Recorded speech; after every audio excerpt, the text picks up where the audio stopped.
সকালে নাস্তা করার পর আমাদের এক বন্ধু, তার একটা ছোট বাচ্চা মেয়ে, সে এক ভদ্রলোক বিদেশি, চেহারা দেখে বোঝা যাচ্ছে ফরেনার।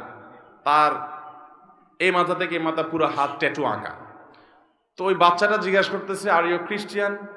তুমি কি খ্রিস্টান? ভদ্রলোকের খুব ইজ্জতে লাগছে। তো মেয়ের বাবা আমাদের পাশে ছিল, বলল যে ভাই, তোমার মেয়ে আমাকে কেন জিজ্ঞেস করলো আমি খ্রিস্টান কিনা, মুসলিম। তো এটা বলার পরে মেয়েকে উনি জিজ্ঞেস করলো, এই তোমার আঙ্কেল হি ইজ মুসলিম, তুমি কেন তাই খ্রিস্টান মনে করছো? সেই খ্রিস্টান না।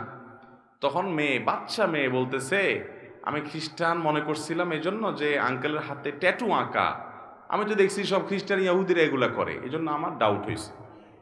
একটা বাচ্চা, তার কনসেপ্ট এরকম। তাহলে এখান থেকে বোঝা যায় এটা কোনো মুসলমানের কাজ হতে পারে।